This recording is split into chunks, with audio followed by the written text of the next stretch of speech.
नमस्कार फ्रेंड्स, आज फिर आपका स्वागत है वोकैबुलरी टीचर चैनल में। तो आज हम फिर आपके लिए लेकर आए हैं fabulous lives of Bollywood wives में से कुछ अच्छे वोकैबुलरी वर्ड्स। तो ये हमारा आज का है पार्ट 2। बिना डिले किए शुरू करते हैं अपनी वीडियो। तो आज का हमारा पहला वर्ड है ब्लिंग। तो ब्लिंग मतलब होता है कि कोई भी बहुत महंगे कपड़े या फिर गहने, एक्सपेंसिव और फैंसी ज्वेलरी जो होती है आपकी, ऑस्टेंटेशियस क्लोथिंग एंड ज्वेलरी। अब आप पूछेंगे ऑस्टेंटेशियस क्या हो गया? भाई ऑस्टेंटेशियस मतलब भी एक्सपेंसिव ही होता है। तो एग्जाम्पल के साथ समझ लेते हैं। She wore a fake fur coat, big sunglasses and lots of bling.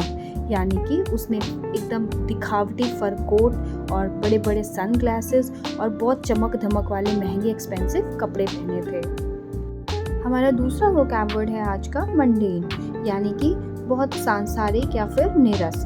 हम इसे कह सकते हैं कि something that is mundane is very ordinary, यानी कि जो बहुत साधारण सा, बहुत मामूली सा लगे। जैसे Rekha leads a very mundane life. Rekha बहुत ही सांसारिक जीवन व्यतीत करती है।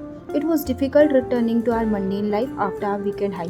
वीकेंड बहुत अच्छा होने के बाद दोबारा अपने ऑर्डिनरी रूटीन में जाना बहुत थोड़ा डिफ़िकल्ट होता है, तो उस केस में हम यूज़ करते हैं mundane.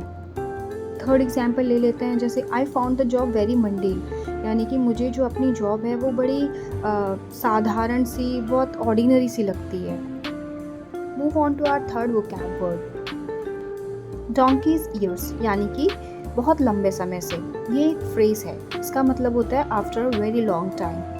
For example, Ekta Kapoor is someone who I have known for donkey's years, यानी कि एकता कपूर वो है जिनको मैं बहुत लंबे समय से जानती हूँ। नेक्स्ट एग्जाम्पल देख लेते हैं। She is been the same job for donkey's years, यानी कि वह बहुत सालों से एक ही नौकरी में है। तो नेक्स्ट वोकैब वर्ड है हमारा बॉल इन योर कोर्ट। ये एक्चुअल में एक इडियम है। इसका मतलब है किसी और को रिस्पॉन्सिबिलिटी दे देना, किसी और को दायित्व सौंप देना। It's your responsibility now, it's up to you. ठीक है। For example, I have done all I can, now the balls is in your court, यानी कि मैं सब कुछ कर चुका हूँ जो मैं कर सकता था, अब आप इस चीज़ को हैंडल करो। किसी पर अपना फैसला छोड़ देने को हम कहेंगे बॉल्स इन योर कोर्ट। जैसे कि मैं अपना फैसला ले चुका हूँ, अब तुम्हारी बारी है। I have taken my decision, now ball is in your court. Friends, आप लोग ये तो बहुत ज़्यादा बोलते होंगे कि अरे ये बात किसी को मत बताना, ठीक है।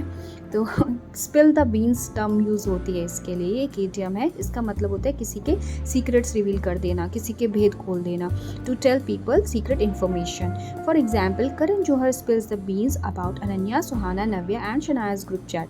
करण जौहर ने अनन्या, सुहाना, नव्या और शनाया के ग्रुप चैट के बारे में बताया, मतलब वो इन्फॉर्मेशन जो है वो रिवील कर दी। नेक्स्ट एग्जाम्पल हम लोग देख लेते हैं। She spilled the beans and told everyone that I failed my test. मतलब किसी के सीक्रेट को आप लेट आउट कर देते हो, रिवील कर देते हो, उसको हम कहते हैं स्पिल द बीन्स।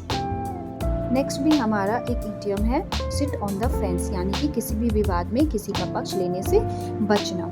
मतलब कोई भी परिस्थिति हो, उससे आप, कोई दो पक्ष है, उसमें लड़ाई हो गई, आप उनके बीच नहीं पड़ना चाह रहे हैं ना, इंटेंशनली नहीं पड़ना चाह रहे हैं, तो दो पक्षों में किसी की तरफ ना लेना, किसी की साइड ना लेने को हम कहते हैं to sit on the fence, मतलब उससे दूरी बनाए रखना एक तरह से।